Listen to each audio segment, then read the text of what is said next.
ठाणे ते उल्हासनगर लोकलमध्ये प्रवास करणाऱ्या 26 वर्षीय महिलेची दिव्यांगांच्या डब्यात छेडछाड झाल्याची धक्कादायक घटना उघडकीस आली आहे।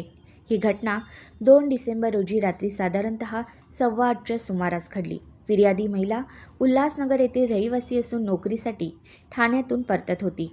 डोंबिवली स्टेशन सुटल्यानंतर आरोपी अनुप सुरेंद्र सिंग आणि अभिलाष अर्जुन नायर यांनी फिर्यादीसोबत दिव्यांग पासावरून वाद घातला। वाद वाढताच दोन्ही आरोपी महिलेच्या अंगावर धावून गेले आणि तिचा हात पकडत विनयभंग केला, असा आरोप महिलेने केला आहे। नंतर महिला आणि आरोपी दोन्ही उल्हासनगरला उतरले, तेव्हा महिला, काही प्रत्यक्षदर्शी आणि आरोपी यांच्यात मोठा वाद निर्माण झाला। घटनेची माहिती मिळताच तत्काळ रेल्वे पोलीस हे घटनास्थळी पोहोचले, तेव्हा त्यांच्यातील काही महिलांनी आपल्या सुरक्षिततेबाबत आणि आरोपींना आपल्या ताब्यात देण्याबाबत पोलिसांसोबत वाद घातला। घटना चिघळू नये म्हणून पोलिसांनी आरोपींना एका खोलीत बंद केले। काही काळानंतर परिसर शांत झाल्यावर पोलीस आरोपींना कल्याण रेल्वे पोलीस ठाण्यात घेऊन गेले।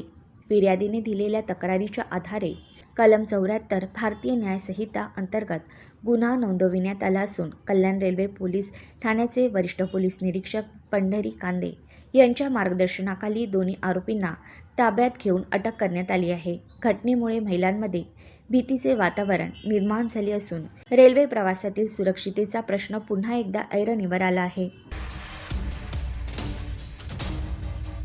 उल्हासनगर रेल्वे स्टेशनवरती आपल्या उल्हासनगरमध्ये राहणारे काही महिला मुली हँडिकॅप आणि लेडीज डब्यामधून येत होते। तर हँडिकॅप डब्यामध्ये आपल्याच परिसरातील ओळखीचे आहेत, तर ते काही बेवडे आणि ते काही जण होते असे विद्रोही, तर त्यांनी पूर्ण अश्लील चाळे करून अश्लील हावभाव किंवा म्हणजे अशा नको ठिकाणी हात लावून वगैरे सगळं म्हणजे घृणास्पद काम केलं। तर त्यांनी तिकडच्या महिलांनी वगैरे त्याला म्हणजे थोडासा चोप देऊन पोलिसांच्या हवाले केला। पण हे खूप निंदनीय गोष्ट आहे की हँडिकॅपमध्ये लेडीज डब्यामध्ये खरंच आरपीएफचा जवान असणं गरजेचं आहे, कारण त्यात महिला पण येतात आणि अपंग असतो आणि चर्सी गंजटींचा खूप वावर सगळीकडे वारलाय। तर आमची पोलीस डिपार्टमेंटकडनं हीच विनंती आहे की त्यांनी यांच्यावरती कडक कारवाई करावी आणि ह्यांनी पुढे असा कुठला गुन्हा करू नये आणि ह्यांच्यावरती जी कारवाई होईल ती बघून दुसऱ्यांनी कोणी असा गुन्हा करण्याचा म्हणजे हे अजिबात प्रयत्न करू नये अशी आमची त्यांना विनंती आहे।